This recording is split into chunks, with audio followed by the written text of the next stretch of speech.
Salve omnes, and welcome back. In this video, we will be looking at Caesar, chapters 16, 17, and 18 in Book 6, focusing, as you can see right here, on the religion of the Gauls. Before we begin, as always, let's do a quick rehash of our color code.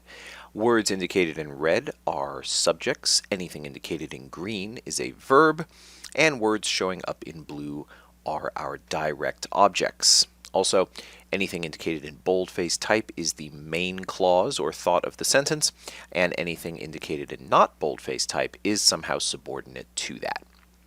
So, with that out of the way, let's dive in. As mentioned, this particular section of Book 6 is talking about the religious practices of the Gauls, because as Caesar starts off by saying, Natius omnis Gallorum ad modum dedita religionibus, the entire nation of the Gauls. Notice natio est omnis, we of course think immediately of Caesar Book 1, Galli est omnis. And omnis here, when used in this post-positive position, that is to say after est, right, natio est omnis, doesn't mean all the nation as much as it means the entire nation, or the nation as a whole. Just like Galli est omnis didn't necessarily mean all Gaul, it meant Gaul taken as a whole. So the nation of the Gauls, this genitive going with natio, the nation of the Gauls as a whole, very much devoted. We see the est going with dedita down here, very much devoted to, because of dedita, dative, to religious rites or superstitions. Now be careful, because this word religio doesn't really mean religion necessarily the way the English word does. For that we might actually use a Latin word like superstitio. So in this case, we're talking specifically about the rites or practices of a religion. So religious rites, rituals, practices, or superstitions is what religionibus means. Atque ob eam causam, very straightforward, for this reason, so because the entire nation, or the nation of the Gauls as a whole, is extremely devoted to religious rites and superstitions, qui. Now, as commonly happens when we see a relative without an antecedent, we supply the antecedent to match the gender and number of the antecedent. So in this case, masculine plural, we understand ii. And so, those who sunt affecti, or here ad affecti, sometimes we'll see it with two Fs. Those who are affected, unsurprisingly, by these ablative, this ablative right here is an ablative of means, by rather serious illness, or very is tricky with a comparative. We remember that very is more of a superlative adjective translation. So by rather serious sicknesses, and people who in proeliis and periculis versantur, so literally just sort of spend their time, people who spend their time or who engage in battles and dangers. What do these people do? They, so we see how these qui clauses right here become the subject, essentially, of emolant and the verbs that follow.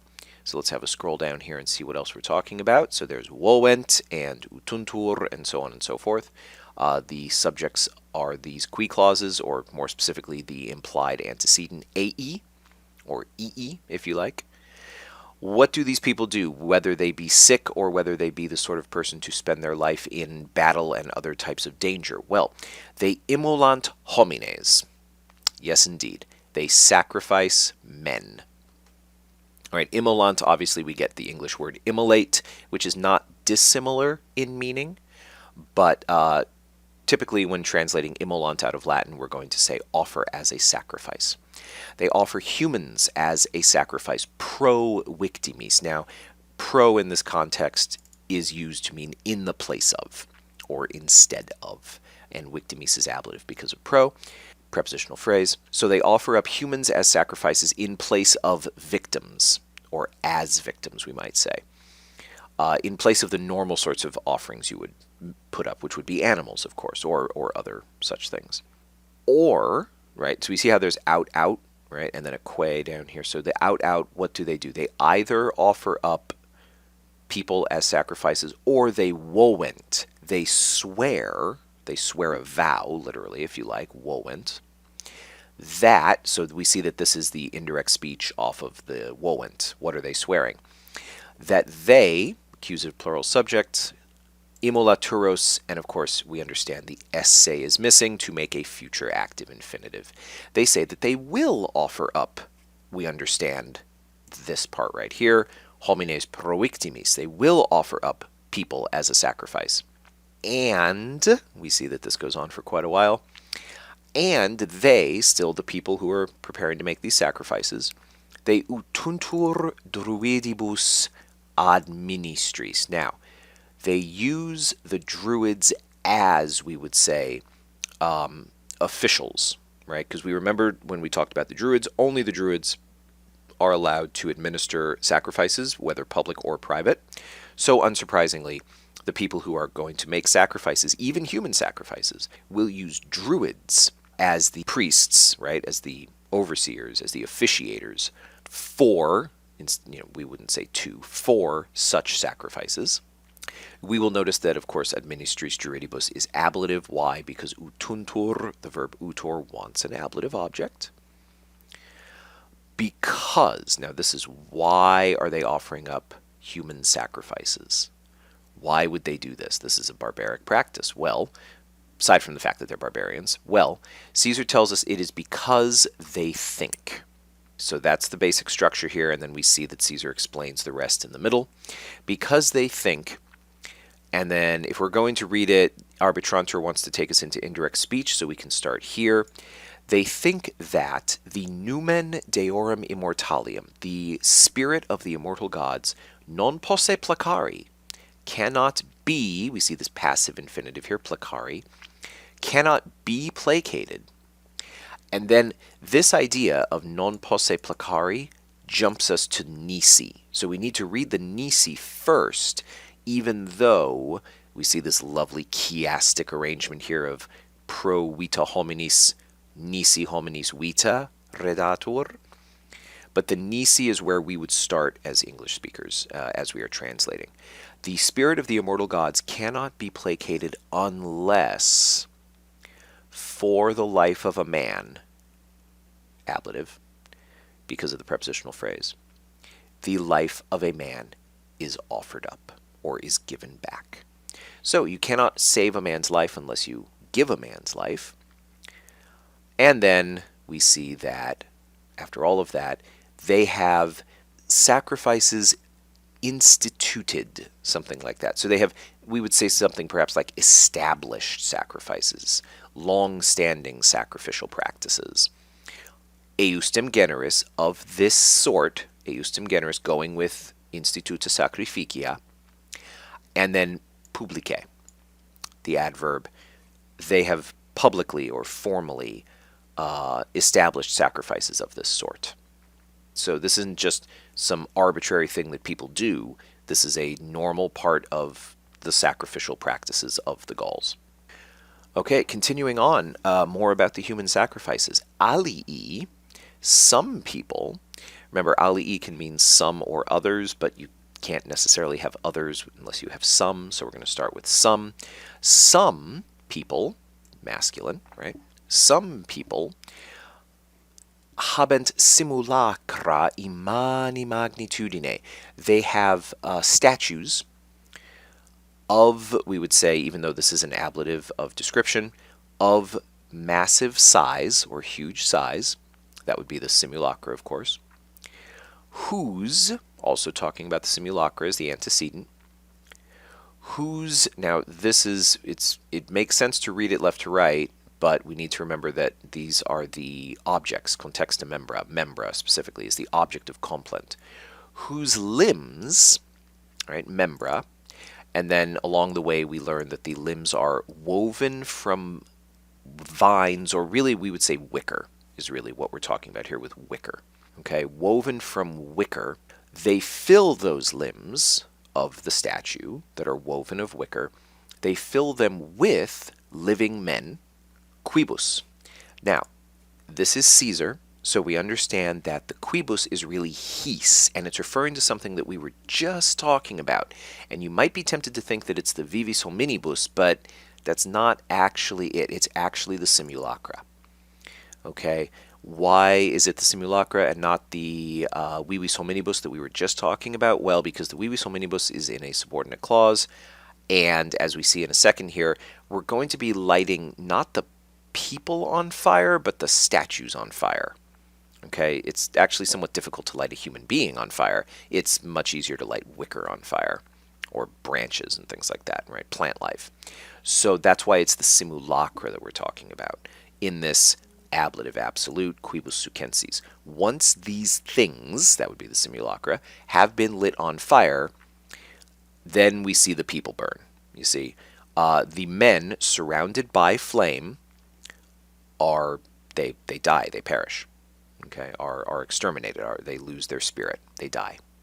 Okay, so who exactly is being offered up here in sacrifice? It doesn't seem like a terribly desirable thing to be offered up as a human sacrifice. Well, Caesar explains. The punishment, or the sacrifice, we would say, but this word literally means something like punishment. The punishment of people who, okay, qui has eorum as its antecedent, the punishment of people who, and then we see a lovely tricolon here, in crime or in highway robbery or in, now the in is missing here, okay, for aliqua noxia. We don't need it for this last one in the tricolon. So, but aliqua noxia is actually, this is ablative to continue the tricolon. So people who were caught, right, were arrested in crime or in highway robbery or in any other sort of foul endeavor, right? In any other crime, we would say. Okay, Latin has a lot of different words for various types of crime. The punishment of these people, so criminals, especially really, really bad criminals, is rather pleasing. Not very, again, because that's kind of a superlative translation. Is rather pleasing or is more pleasing to dative, right? Because gratiora wants a dative to finish the thought. More pleasing to the immortal gods, they think. So Caesar is telling us that the Gauls believe that sacrificing criminals, sacrificing criminals is actually very or more pleasing to the immortal gods. So that's the people who fill up these statues and who otherwise get sacrificed. But, cum eius generis copia defecit, we see a simple indicative here, so we know that cum means when. When the supply of this sort, that would be criminals, fails or is lacking, even to the sacrifice or punishment of innocents, they descend. So the Gauls are not above sacrificing innocent people if there's a lack of criminals to offer up as human sacrifice. Okay, moving on to the next chapter and leaving behind that somewhat disturbing talk of human sacrifice, let's talk about the gods a little bit. They, the Gauls, greatly, or primarily, we could even say from maxime, the adverb here, they greatly worship the god Mercury, or they particularly worship the god Mercury. All right, huius, this would be Mercury, of course, because that's the one we were just talking about. There are many statues of him. Break, right? Caesar's going to be using a lot of asyndeton in this chapter and following as he talks about the gods when he goes into this listing kind of thing. You notice the anaphora here of hunk, hunk, hunk, continuing on. This will be in place of connectors. So there's a lot of asyndeton and a fair bit of anaphora is going to be popping up here and there. So, but this is a break. Right after huius sunt plurimus simulacra. There are many statues of him. Ferunt, they say, this is not ferro, it is the verb ferroferre, tulilatus, which means to carry, but it's being used here in the sense of they carry the report or whatever. So they say that he, Mercury, the essay is missing here in this indirect speech, so we will simply supply it, is the inventor of all the arts. And, another break, here's our third verb, they think that, again, we see the essay is missing. We have a habere down here, so yay, but the essay is missing. They consider him to be, we could say, the leader of roads and travelers, or people taking trips, literally this is a trip, so by extension. So roads and travels, and again, asyndeton, we simply supply it. They consider him to have, we would say something, the greatest power, supreme power, the most power. Concerning, quaestus is prophet. This is a word you may not see again, but quaestus here is prophet. We see that it's accusative because of the odds, so we know it's a fourth declension word. And the something like the trade of money. So money lending, money changing, things of that sort. They consider Mercury to have the greatest authority, we might say power, over these such affairs. Continuing on, post hunc, still Mercury, after him, we need to supply a verb here, and the verb that we should supply is colunt, because that echoes the sentence, 2 sentences up, Deum maxime Mercurium colunt. They worship the god Mercury in particular. Same thing here. After Mercury, we understand they worship Apollo and Mars and Jupiter and Minerva. All right, Dehis, that would be the 4 gods we just mentioned. Habent fere eandem. This fere here goes with eandem. Eandem means the same. So fere eandem, nearly the same. They have, concerning these gods, they have practically the same opinion which other races, we supply the habent in this relative clause, which other peoples have. And then we go down here really quick, and of course we see everything is in indirect speech because these are the opinions that other people have and that the Gauls have of these particular gods. They think that is how we can understand this. Apollo drives away sickness. Minerva granted the beginning or handed down the beginnings of work and artifice. So this would be crafting and build, those sorts of things. They believe that Jupiter holds imperium over the sky, literally heavenly imperium. Caelestium is the adjective modifying imperium, so heavenly imperium or lordship over the sky. And they believe that Mars rules war. Okay, Huik. Now, this Huik is going to be referring to the last god that we just were talking about, and that was Mars. So Huik, to him, to Mars, and then in case we were confused, here's mention of Proilio and Bello, so that just reinforces we're talking about Mars. When we see that constituerent is indicative, that's how we know coup means when. When they decide to engage in battle or to commit to a fight, to go to war, what do they do once they have decided to go to war? Things which they seized in war. This is a perfect subjunctive. We don't often see perfect subjunctives in a relative clause of characteristic describing ea. Okay, so the things which they seized in war, they vow to him, right? Huik, to him, frequently, very frequently, often, something like that. So they will often devote the things that they capture in war to Mars. Continuing on, again, there's no connectors here. It's asyndeton. We just have to understand and put the ands in when we need to. So if you hear an and, don't sweat it. Caesar's not writing them. When they are victorious, superaverunt, we can understand something like a hostes being missing here as an object when they have conquered their enemy, or just when they have triumphed. They offer up as sacrifice, here's this word again, immolant, they offer up as sacrifice the animals they have seized, the seized animals, right, the animals that have been captured, and, hey, look, a quay, yay! They gather or bring, we see that this is ferro again, ferro ferre, they gather, we could say, and it says it right here, they gather together in one place the rest of the things. So this would be the other spoils of war. All right, so once they're victorious in a war, they'll offer up the animals as a sacrifice to Mars, but then they will gather the rest of the loot in one place. So let's see what they do with that. And sure enough, Caesar goes on to discuss, we're still talking about practices of offering sacrifice to Mars. Multis inquivitatibus, in many tribes, licet, and we've seen licet before, it's kind of like possum or potest, it is possible. And then what licet is doing here, Frequently, licet will take an ut, so you'll see a construction with a nominative and a subjunctive. But here, we see that that's not what licet is doing. Caesar has instead used just the simple accusative plus infinitive construction, which is why extructos tumulos is being indicated as the subject.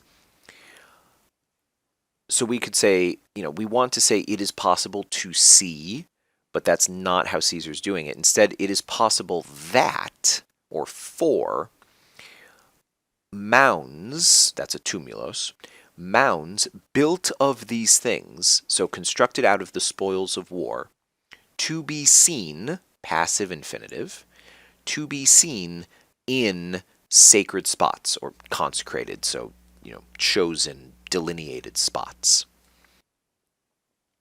So they're in the habit of piling up the loot that they've captured from their defeated enemies in a particular spot in these tribes. Well, isn't someone going to steal it? Oh no, Caesar actually addresses that.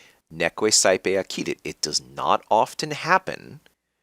Ut, that, this would be a result clause, of course, because we know that accidit wants a result clause. It does not often happen that, and then we have to scroll down to see the rest of this here.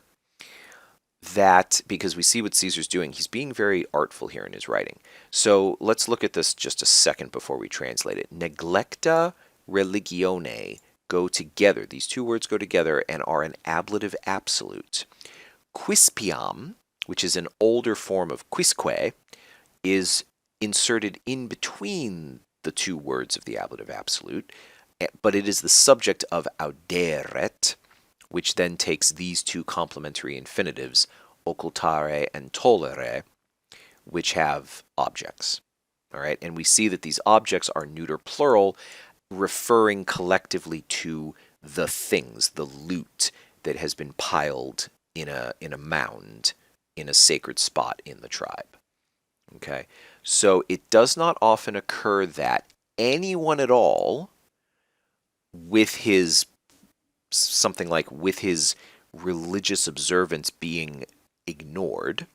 So the idea is that anyone would forget his religious obligations or duties, would dare either, you see how the out works, either to conceal something that he received in battle on his person, apud se, right? Se is referring to the quispiam here.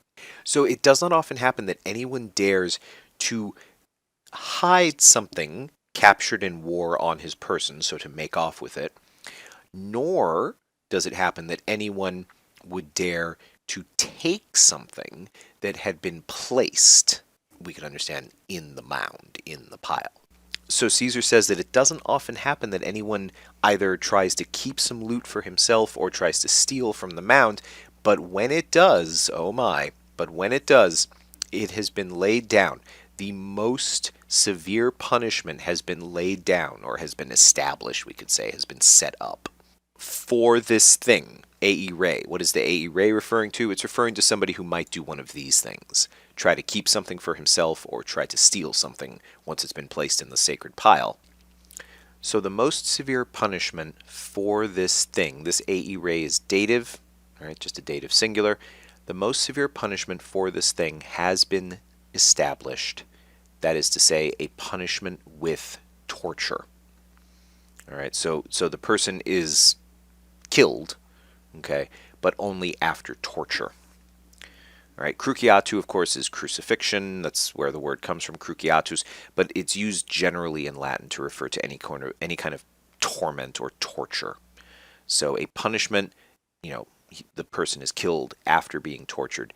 That, and it's the worst kind of death as well for this crime. Okay. All right, leaving aside that topic, let's change topics now and go on to the third thing that Caesar wants to talk about, and that is that Galli praedicant, the Gauls declare that, right, so a lot of indirect speech, all of them were born, there's an essay missing here, were born from Father Dis. Dis is Hades, okay, the god of the underworld. So the Gauls declare that they were all born from the god of the underworld, from Hades. And they say that this, that would be this idea up here, that this was brought or was first presented by the Druids. Again, for both prognatus and proditum, there are essays missing to create the perfect passive infinitives here in indirect speech. For this reason, obeam causam, that would be the fact that they declare that they were born from the god of the underworld. Spatia omnis temporis non numero dierum sed noctium finiunt. So this is simple enough to understand. We're talking about how they measure time, the space of time, or the measures of time. But the phrasing in Latin can sometimes seem a little off to us in English. They, the Gauls, the Galli is still the subject from the previous sentence, they limit the measures of all time. So they put an end to the measures of all time, or they limit it, they restrict it, they measure it, not by a counting or with a counting, not by means of, right? A counting of days, genitive plural, but by a counting of nights, also genitive plural. All right, not by a counting of days, but by a counting of nights. So they don't count a month, for instance, as having 30 days. They count a month as having 30 nights. And sure enough, Caesar goes on to say that they observant, so you could say observe, but they consider, they measure birthdays and the beginnings of months. These mensum and anorum are both genitive here, going with initia.